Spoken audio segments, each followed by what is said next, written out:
বাবা, আবিদের কি কিছু হবে না তো? তার কণ্ঠে অজানা ভীতি আর অসহায়তা ভেসে উঠল। হায়াতের বাবা দৃঢ় হয়ে বললেন, না মেয়ে, ডাক্তাররা অনেক যত্ন নিচ্ছেন, ও সবার নজরে আছে। আল্লাহ ভালো রাখবেন, তুমি চিন্তা করো না। মায়ের চোখও ছিল দোয়ার অজস্র তরলে ভেজা। সে আলতো করে হায়াতের মাথায় হাত বুলিয়ে বলল। তুমি শক্ত হয়ে ওঠো, আমরা সবাই একসাথে আছি। হায়াত ধীরে ধীরে মাথা নেড়ে পড়ল।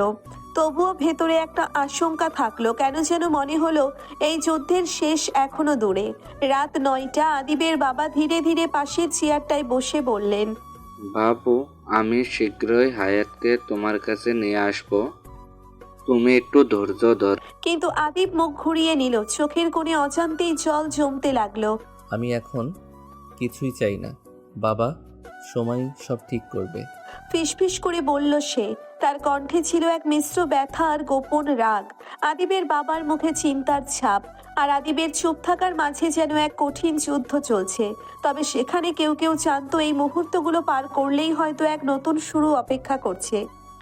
মৃদু আলো জানালার ফাঁক গলে ঘরে ঢুকেছে, কিন্তু সেই আলো আজ হায়াতের চোখে যেন কুয়াশা।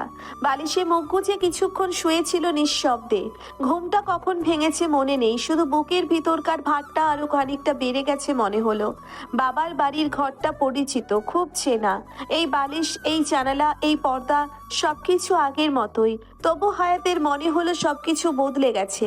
আগে এই ঘর ছিল নিরাপদ, শান্তির আশ্রয়। এখন এটা যেন একটা স্মৃতির কারাগার। হঠাৎ মায়ের কণ্ঠ ভেসে এলো, হায়াত মা, ওঠো, নাস্তা রেডি। হায়াত সাড়া দিল না, মুখ ঘুরিয়ে চোখ বন্ধ করে রাখলো। মা জানে তার মেয়েটা আজ ভাঙা। গতকাল আদিবের সেই কথাগুলো এখনো কানে বাজছে। তারপর ব্লক, সব যোগাযোগ ছিন্ন, হঠাৎ করেই শেষ। হায়াত জানে সে কিছু ভুল করেনি, তবু কেন যেন তার দিকেই সব আঙ্গুল উঠেছে। আদিবের চুপ করে থাকার শেষেই ওই ঠান্ডা বিচ্ছেদ কষ্টের চেয়েও বেশি অবাক করেছে তাকে। ঘর থেকে নেমে আসতে আসতে তার মনে হচ্ছিল এই বাড়িতে সে যেন অতিথি হয়ে গেছে। সকলের সামনে মুখ দেখানোই কঠিন, যেন সবাই জানে তাকে ছেড়ে যাওয়া হয়েছে। মা চুপচাপ তার প্লেটে নাস্তা তুলে দিচ্ছিলেন, চোখে মুখে চিন্তা, দুঃখ, কিন্তু জিজ্ঞাসা নেই। মা বুঝে গেছেন প্রশ্ন করলে হয়তো কান্না ভেঙে পড়বে তার একমাত্র মেয়ে।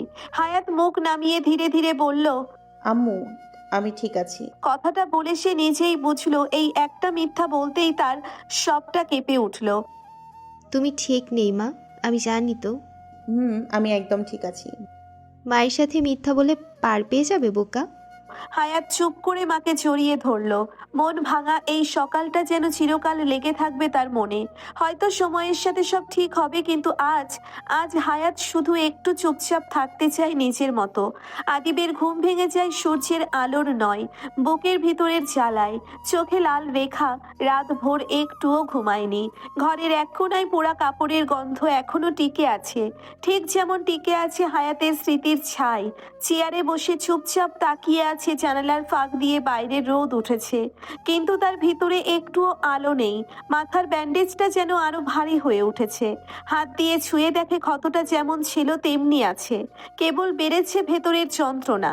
একটা পুরনো মগে কফি ঢেলে নেয়, কিন্তু চুমুক দেয় না। চোখে কেবল হায়াতের মুখ। মনে মনে বলে ওঠে, তুই কেমন করে পারিস হায়াত, আমি তো আর কিছুই না, তাই না? বাইরে পাখির ডাক আর ভিতরে নিঃশব্দ এক মৃত্যু। এভাবেই কাটে আদিবের সেই সকাল, একটা শেষ হয়ে যাওয়া গল্পের পর নতুন শুরুর আগের শোকের প্রহর। আদিব ধীরে ধীরে আয়নার সামনে গিয়ে দাঁড়ায়। চোখ দুটো ডাল হয়ে আছে, জ্বলে ওঠা আগুনের মতো। মাথায় ব্যান্ডেজ, ভ্রু কুঁচকে আছে, মুখে এক অদ্ভুত বিকৃত হাসি, যেটা কোনো মানুষ নয়, যেন পশুর মুখাবয়ব। সে আয়নার দিকে তাকিয়ে ফিসফিস করে বলে, দেখ হায়াত, তোর আদিপ কই গেছে? তোর আদিপ মরে গেছে। এখন আমি যা আছি তা শুধু ধ্বংস, আগুন, প্রতিশোধ। এক ঝটকায় আয়নার কাছে ঘুষি মারে আদিব। চকিতে রক্ত বের হয়ে আসে হাত থেকে, তবুও হাসে। রক্ত মাখা হাতটা তুলে কাঁচ ভাঙা আয়নায় নিজের প্রতিবিম্বে ছুঁয়ে দেয়। ভালোবাসি বলেছিলি না? ভালোবাসি মানেই ফেলে যাওয়া? হঠাৎই কণ্ঠ গর্জে ওঠে এক পশুর মতো, চিৎকার করে আয়নার সামনে দাঁড়িয়ে নিজেরই ছায়াকে ধমক দেয়। চিৎকার কর হায়াত, তোর মুখে একবার বল আমি তোর কিছুই না। তারপর হাঁপাতে হাঁপাতে মাথা নিচু করে দাঁড়িয়ে থাকে আয়নার সামনেই। পেছনে পোড়া জামার গন্ধ, সামনে ভাঙা আয়নায় নিজের দানবীয় ছায়া। আদিব ধীরে ধীরে আলমারির দরজা খুলল। হায়াতের রেখে যাওয়া শাড়ি, ওড়না, প্রিয় সব পোশাক এখনো গন্ধ ছড়ায়। একটা শান্তির গন্ধ, যেটা এখন আদিবের কাছে বিষ। হঠাৎ একটা জামা হাতে নিয়ে চোখ বন্ধ করে গন্ধ শুকে নেয়। তখনই চোখের কোণে অগ্নিশিখা জ্বলে ওঠে। তুই নেই, তোর ছায়াগুলোও রাখবো না আমি। একটার পর এক কাপড় ছিঁড়ে ছিঁড়ে নিচে ফেলে। ঘরের মাঝখানে একটা লোহার ট্রে টেনে আনে, তার ভেতর হায়াতের শাড়িগুলো গুটিয়ে রাখে। তারপর হঠাৎই লাইটারের আগুন চালায়। শুরুতে একটুখানি শিখা, তারপর তা লেলিহান হয়ে পড়ে জামার সুতায়। স্নেহে, স্মৃতিতে। আগুনের দিকে অপলক চেয়ে থাকে আদিব। চোখে পানি নেই, মুখে ব্যথার চিহ্ন নেই, শুধু পাথরের মতো ঠান্ডা অভিমান। ভালোবাসলে এভাবে কেউ ছেড়ে যায় হায়াত? আম্মু ভুল ছিল, আম্মু ক্ষমা চেয়েছে। আর তুই কাপড়ে ছিলি, আমি পোড়াই ফেললাম, কিন্তু তোর স্মৃতি কই রাখি ওটা? পড়তে পড়তে এক সময় পুরো ঘর ধোঁয়ায় ঢেকে যায়। রুমের বাতাসে ছড়িয়ে পড়ে পোড়া সুতা, হারানো ভালোবাসার গন্ধ। সব পোশাক পুড়ে গেছে, ঘরের মাঝখানে এখনো ধোয়া ধোয়া গন্ধ। আদিব নিঃশব্দে এগিয়ে গেল আলমারির নিচের খোপের দিকে। সেখানে একটা সাদা খামে লুকিয়ে রাখা একটা ছবি। হায়াত হেসে আছে, চোখে মায়া, ঠোঁটে চেনা ভাঙা ভাঙা হাসি। আদিব ছবিটা দুহাতে তুলে ধরে দেখে, চোখে অশ্রু জমতে শুরু করে। তুই কিভাবে পারিস হায়াত? তুই কিভাবে এমন করে চলে যেতে পারিস? আচমকা সে ছবিটা বুকের সঙ্গে চেপে ধরে। মেঝেতে বসে পড়ে হু হু করে কাঁদতে থাকে, পাগলের মতো, যেন কেউ তার বুক চিরে সব কিছু ছিনিয়ে নিয়েছে। তুই বলেছিলি আমি তোর দুনিয়া, তাহলে আমাকে ভাঙলি কেন? আমি কি তোর মতো করে ভালোবাসি নাই? আমি তোরে ছাড়া থাকতে পারি না হায়াত, আমি পারি না। চুলের গোছা এলোমেলো, গলার স্বর ভেঙে যাচ্ছে, চোখ ফেটে জল পড়ছে। ছবিটার উপর ঝরে পড়ে এক ফোঁটা দুই ফোঁটা অশ্রু। তবু সে ধরে রাখে, আঁকড়ে ধরে, যেন এইটুকুই হায়াতের শেষ ছোঁয়া। একসময় কান্নার দমক গিয়ে পৌঁছই এক নিস্তব্ধতায়। আদিব কাঁদতে কাঁদতে বলে, তুই ফিরে আয় হায়াত, আমি সব ছেড়ে দিব, শুধু তুই একবার আয়। 1 মাস পর বাড়ির উঠোনটা শান্ত। সকালটা হালকা রোদে ঝলমল করছে। দুয়ারে বসে আছে হায়াত, চোখে সামান্য ক্লান্তি আর মন মরমর করছে নিঃশব্দ ভালোবাসায়। এক হাতে ওড়না ধরে আছে আর অন্য হাতে ছুটে আসা বাবার পা শব্দ হয় মাটিতে।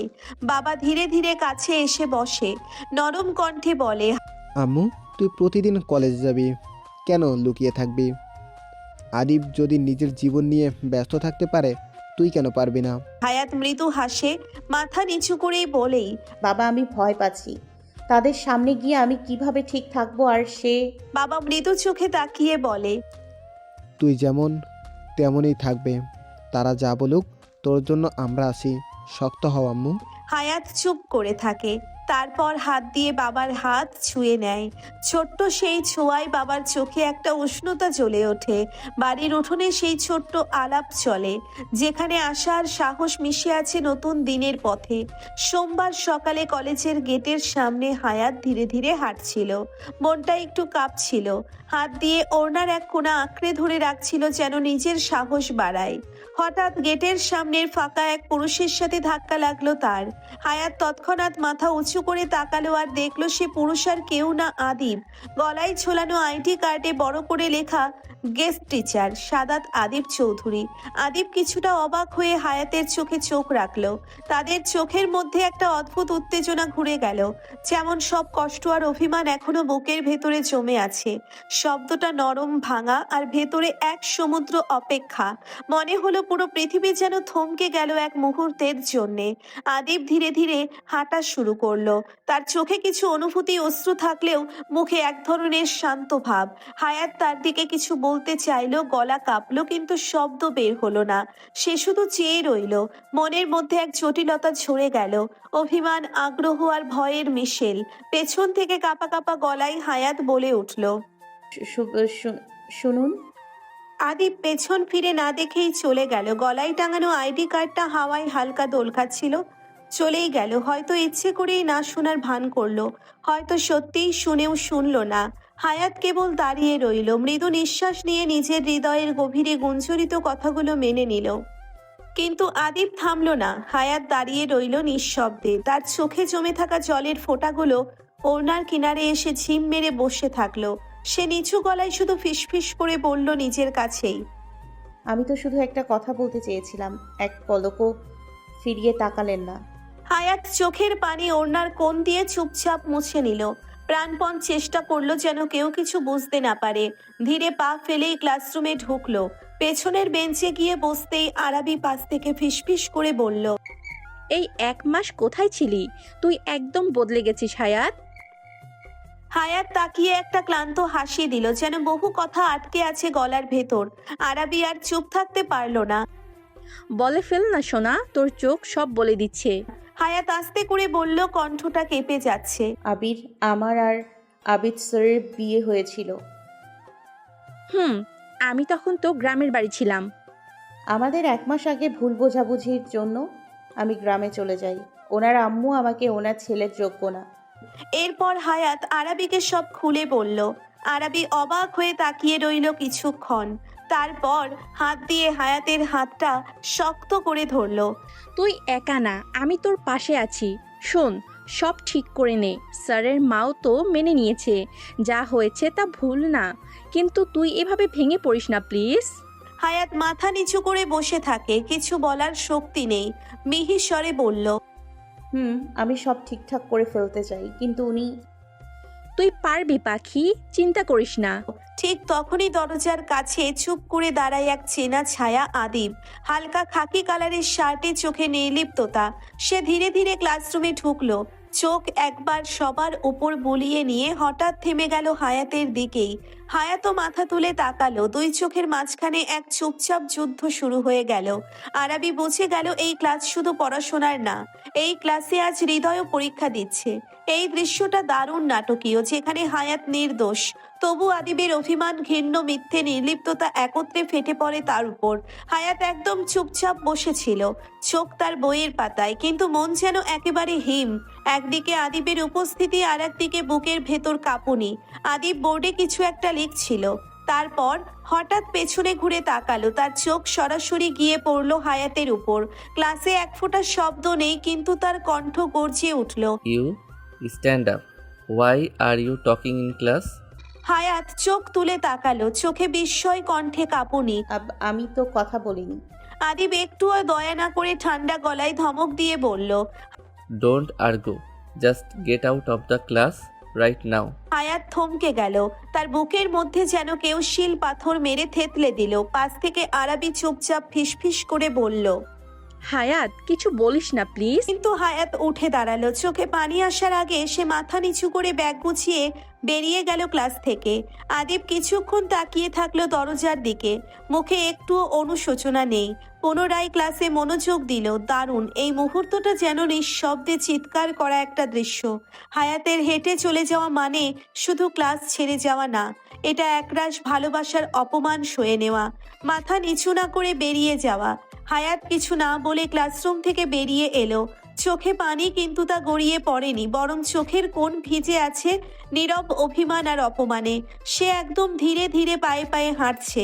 চারপাশের কেউ কিছু বলছে না, কেউ কিছু বোঝে না, তবুও যেন সবাই টের পাচ্ছে হায়াতের কাঁধে আজ একটা দুঃখ গেঁথে আছে। কলেজের করিডোর, সিঁড়ি, মাঠ সব পেরিয়ে সে এসে দাঁড়ায় মূল গেটের সামনে। একবারও পিছনে তাকাই না। হাওয়া একটু জোরে বইছে, ওড়নাটা হালকা উড়ছে পেছনে, কিন্তু হায়াতের মুখে অদ্ভুত এক নীরবতা, চোখে জল, ঠোঁটে চাপা ব্যথা, আর মনে একটাই কথা ঘুরছে, আমি তো কথা বলিনি। যত অভিমান, রাগ সব ওনারই আছে। আমি তো মানুষ না। গেটের চৌকাঠ পেরিয়ে সে হাঁটতে থাকে, না থেমে, না বলেই, না ফিরেই। অসাধারণ। এখন সময় আদিবের দৃশ্যের। বাইরে সে ঠান্ডা, রাগী, দৃঢ়, কিন্তু কিভাবে? কিন্তু ভিতরে তীব্র টান, না বলা কথা আর অস্বীকার করে যাওয়া ভালোবাসার অস্থিরতা। আদিব ক্লাস শেষ করে চুপচাপ টেবিল থেকে বইগুলো গুছিয়ে নিল। চারপাশে তখনও কিছু ফিসফাস চলছে। হায়াতকে ক্লাস থেকে বের করে দেওয়ার পর সবার মুখে একটু চাপা বিস্ময়, কিন্তু আদিবের মুখ একবারও পাথরের মতো। সে কারো দিকে না তাকিয়ে ধীরে ধীরে হাঁটতে শুরু করলো করিডোর পেরিয়ে কলেজ গেটের দিকে। পায়ের নিচে ধপ করে যেন সে নিজেকেই বোঝাচ্ছে, ঠিক করেছি, আমি ঠিক করেছি, আমি দুর্বল হব না। কিন্তু হৃদয়ের গভীরে একটানা একটা প্রশ্ন ঘুরছে। ও চলে গেল, একটুও দাঁড়ালো না। এত অভিমান! গেট পেরিয়ে সে বাইকের কাছে এসে দাঁড়ালো। হাতের ব্যাগটা রাখতেই এক মুহূর্ত থেমে গেল। হাওয়ায় ভেসে আসছে হায়াতের গন্ধ। তার নীরব চোখ, কাপা গলায় বলা, আমি তো কথা বলিনি। আদিব চোখ বন্ধ করে গভীর একটা নিঃশ্বাস ফেলল। মনে মনে বলে উঠল, তুই কথা বলিসনি, আমি তোর মুখ চুপ করিয়ে দিলাম। তারপর একটুও পেছনে না তাকিয়ে বাইকে উঠে বসলো। গিয়ার ঘোরানোর শব্দ উঠলো, আর এক মুহূর্তেই আদিব ছুটে গেল বাড়ির পথে। বুকের ভেতরে এক বোবা ব্যথা নিয়ে ঘরের জানালা দিয়ে পড়ছে পরন্ত বিকেলের আলো। হায়াত নিচে পাটি পেতে বসে আছে। মা পিছনে বসে ধীরে ধীরে চুল আঁচড়ে দিচ্ছেন। চুলে মায়ের আঙ্গুলের স্পর্শে যেন কিছুটা প্রশান্তি খুঁজে পাচ্ছে হায়াত। না, মা মাঝে মাঝে চুপচাপ বলে ওঠেন, তোর চুল তো আগের মতোই ঘন আছে। মানুষ কষ্ট পাইলেও চুলের যত্ন কমিয়ে দেয় রাগ করে। হায়াত মৃদু হেসে চোখ বন্ধ করে, কিন্তু হাসির নিচে চাপা কান্না লুকিয়ে আছে। ঠিক সেই সময় বাড়ির গেট থেকে একজনের উচ্চস্বরে কথা শোনা যায়। একটু পর দরজার কাছে এসে দাঁড়ান মিসেস অরোরা। সাজানো চুল, শাড়িতে ভদ্র অথচ দৃঢ় মুখাবয়ব, চোখে আগুন নয়, বরং আজ যেন অন্য রকম কিছু। হায়াতের মা অবাক হয়ে উঠে দাঁড়ান। বেআইন, আপনি যে আসবে। হ্যাঁ বিয়েন, আসলাম আমার মেয়েকে নিয়ে যেতে। মিসেস অরোরা ঘরে পা দিয়ে এগিয়ে আসেন হায়াতের দিকে। হায়াত ধীরে ধীরে মাথা তুলে তাকায়, চোখে বিস্ময়, ভয় আর চাপা কষ্ট। কিছুক্ষণের নীরবতা ভেঙে মিসেস অরোরা বলেন, তোমার সাথে একটু কথা আছে হায়াত। মিসেস অরোরাকে নিয়ে হায়াত রুমে আসলো। তিনি ধীরে ধীরে এসে হায়াতের সামনে দাঁড়ালেন। চোখে আজ রাগ বা অভিযোগের কোনো ছায়া নেই, আছে একরাশ দ্বিধা, হয়তো ভেতরে চুপচাপ স্বীকারোক্তি। কিছু না বলে তিনি হায়াতের হাত ধরে ফেললেন। চলো হায়াত, বাড়ি চলো, আমি নিজে নিতে এসেছি তোমায়। ঘরে উপস্থিত সবাই অবাক হয়ে গেল। হায়াত কিছুক্ষণ চুপ করে থাকলো। তারপর শাশুড়ি মায়ের দিকে একবার তাকিয়ে ধীরে কাপা গলায় বলল, আম্মু, আপনার ওপর কোনো রাগ নেই আমার। আপনি তো মা, আপনার কষ্ট লাগতেই পারে। তাহলে?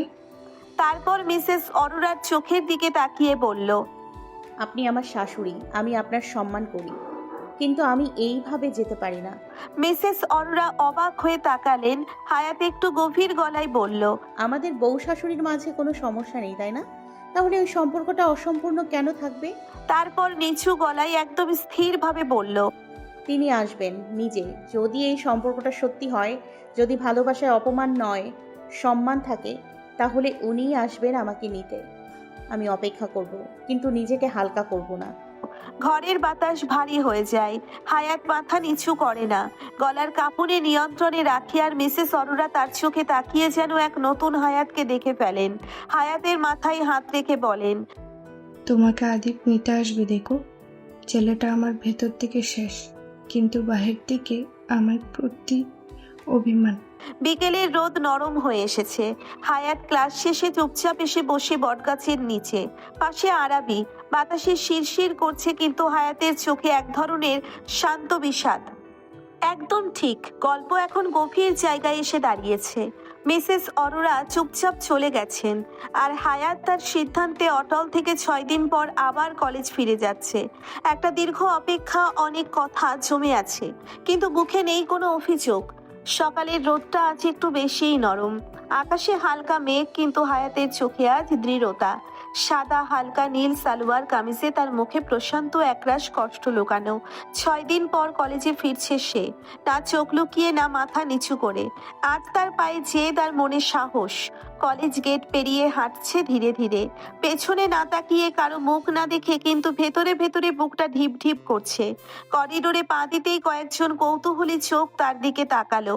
কেউ ফিসফিস করলো, কেউ চোখ ফিরিয়ে নিল, কিন্তু হায়াত আজ চুপচাপ। ভেতরে যেন নিজেকেই বলছে, তুই ভেঙে পড়বি না, আজও না। হঠাৎ আরাবি ছুটে এসে পাশে দাঁড়ালো। তুই আইসোস হায়াত, এই 6 দিন তো একদম নিখোঁজ। হাসির ভেতর উদ্বেগ লুকিয়েছিল। হায়াত শুধু একটুকু হেসে বলল, ফিরেছি কারণ আমি পালিয়ে থাকবো না। ঠিক তখনই ক্লাসরুমের দরজার পাশ দিয়ে হেঁটে যায় এক চেনা ছায়া। আদিব কিছুটা দূর থেকে হায়াতের দিকে একবার তাকায়, তবে চোখে কোনো গর্জন নেই, শুধু একরাশ চাপা প্রশ্ন, যার উত্তর হয়তো কেবল হায়াত জানে। বিকেলের রোদ নরম হয়ে এসেছে। হায়াত ক্লাস শেষে চুপচাপ এসে বসে বটগাছটার নিচে। পাশে আরাবি। বাতাসে শিরশির করছে, কিন্তু হায়াতের চোখে এক ধরনের শান্ত বিষাদ। আরাবি বলে উঠল, আমি পানি খেয়ে আসি রে, এই গরমে গলা শুকিয়ে যাচ্ছে, তুই বস। হায়াত মাথা নাড়ল, চোখ বন্ধ করে গাছটার ছায়ায় বসে রইল। আরাবি চলে গেলে হঠাৎ পাশ দিয়ে 3জন ছেলে ওদিকে আসে। তাদের মধ্যে একজন ফিসফিস করে কিছু বলে, বাকিরা হাসে। হঠাৎই এক ছেলেটা সাহস করে হায়াতের পাশে বসে পড়ে। এই যে সুন্দরী, একা বসে আছো কেন? হায়াত চমকে উঠে তাকায়, দয়া করে দূরে যান, আমি কারোর সঙ্গে কথা বলতে চাই না। কিন্তু তারা পিছিয়ে না গিয়ে উল্টে আর একজন বলে। কি ব্যাপার? গেস্ট স্যারের গার্লফ্রেন্ড বলে অনেক গল্প শুনি তো। 3জন ছেলে এসে দাঁড়ায় একটু দূরে, তাদের হাসির মধ্যে অশালীনতা, চোখে স্পষ্ট খারাপ উদ্দেশ্য। একজন ফিসফিস করে বলে, এটাই তো স্যারের বউ, গফনা। আর একজন বাঁকা হেসে বলে। ধুরবাল, বউ না, এখন তো একা। একজন এগিয়ে আসে, সরাসরি হায়াতের ওড়না টেনে নেয়। এত লাজ লজ্জা কিসের? আর একজন হাত বাড়ায় হায়াতের বুকে স্পর্শ করার জন্য। হায়াত চিৎকার করতে চায়, কিন্তু গলা আটকে যায়, চোখ ফেটে জল আসে। সে হাত দিয়ে নিজেকে রক্ষা করতে থাকে। ঠিক তখনই ইউ মাদার। এক গর্জনে কাঁপিয়ে তোলে চারপাশ। আদিব, চোখ রক্তবর্ণ, গলার রাগে আগুন। সে দৌড়ে আসে, এক ছেলেকে সজোরে ঘুষি মারে। ছেলেটা পড়ে যায় মাটিতে।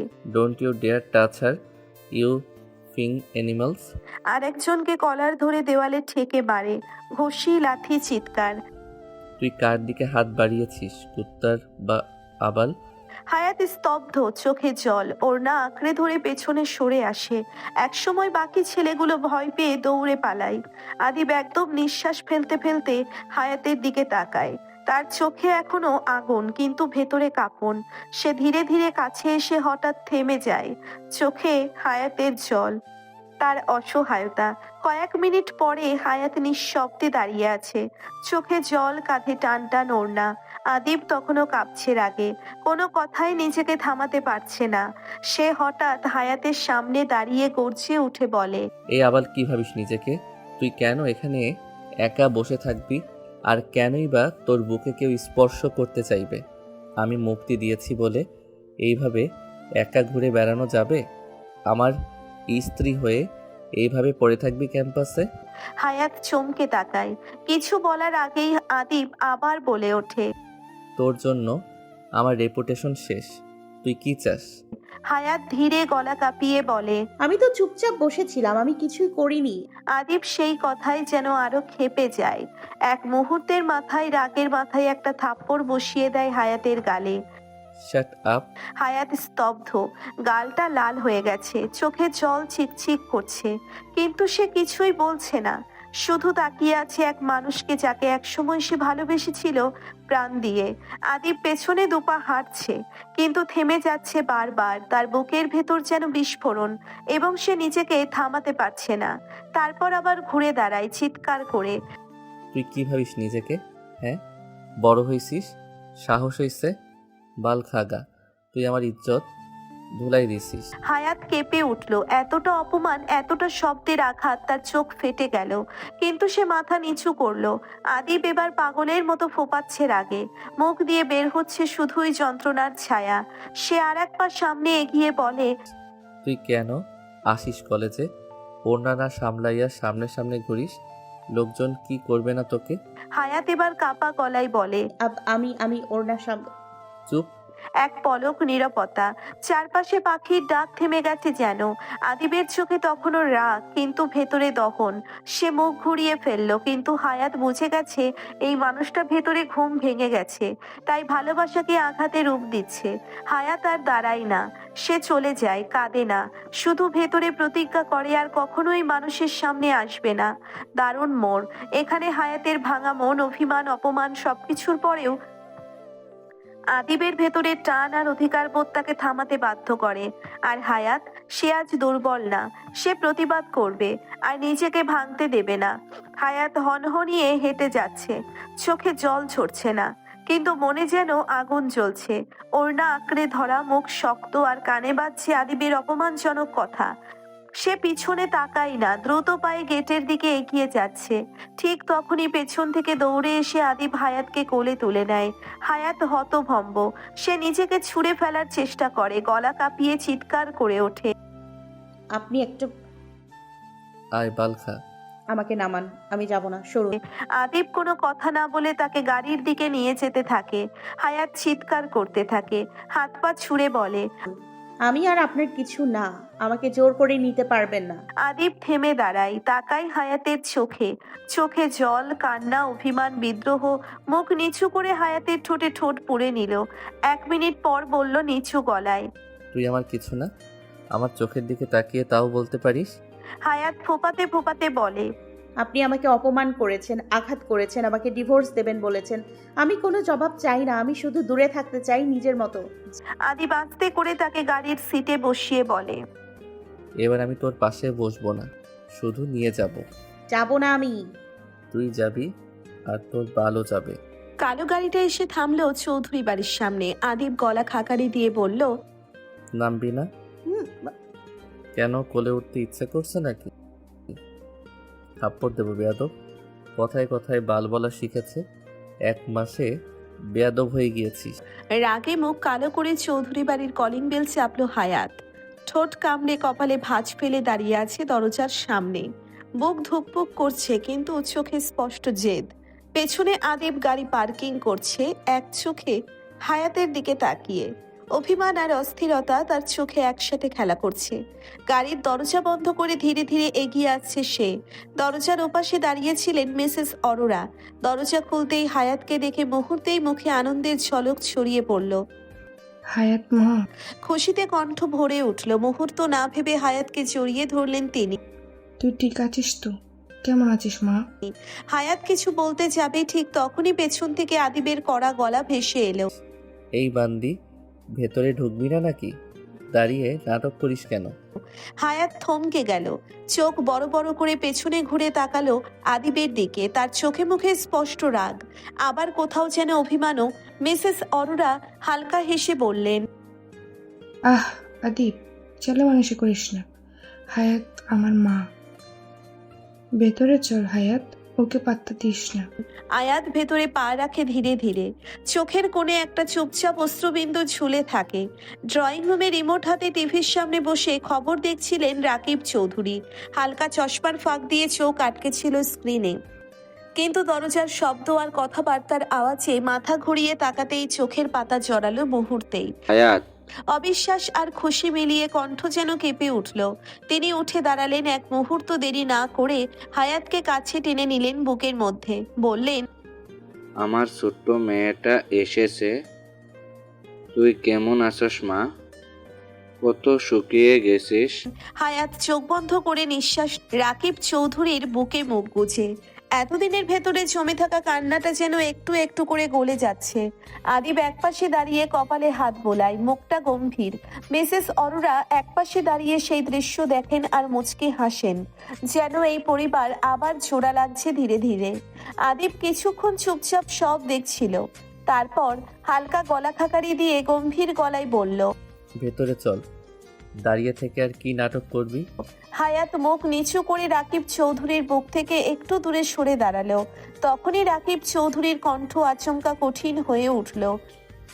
আদি, তুই তুকারি কেন করছিস ওদেরকে? এটা কি তোমার কথা বলার ভঙ্গি? মেয়েটাকে রাস্তার থেকে তুলে এনেছো। তোমার বউ এই বাড়ির সম্মানের প্রতীক। তাকে সম্মান করতে শিখো। আদিব এক পা এগিয়ে হায়াতের দিকে হাত বাড়াতে গিয়েও থেমে গেল। রাকিব চৌধুরীর কথায় তার মধ্যে একরকম বিদ্রোহ জেগে উঠল। গলা একটু চড়া করে চোখে আগুন নিয়ে বলল, পারবো না, এমন মেয়েকে আমি সম্মান দিতে পারবো না। ঘরটা মুহূর্তেই নিস্তব্ধ হয়ে গেল। মিসেস অরোরা বিস্ময়ে মুখে হাত তুলে তাকিয়ে রইলেন। হায়াত থমকে গেল। তার চোখের কোণে কাঁপতে থাকা অশ্রুর ফোঁটা যেন জমে রইল। রাকিব চৌধুরীর মুখ লাল হয়ে উঠল রাগে। তুমি কি বললে আদি? তার গলা ভারী হয়ে উঠল, তীক্ষ্ণ রাগে ভরা। আর এই মেয়েটা তোমার বউ, তোমার জীবন সঙ্গিনী। কিসের এত অহংকার তোমার মধ্যে বলো? আদিব ফুস করে নিঃশ্বাস ছাড়ল, চোখ সরিয়ে নিয়ে গম্ভীরভাবে বলল, বাবা, আমি এখনই এসব ব্যাখ্যা দিতে পারবো না। শুধু বলছি, আমি এমন একটা মেয়েকে মেনে নিতে পারছি না, যাকে নিয়ে আমার বিশ্বাসটাই আর নেই।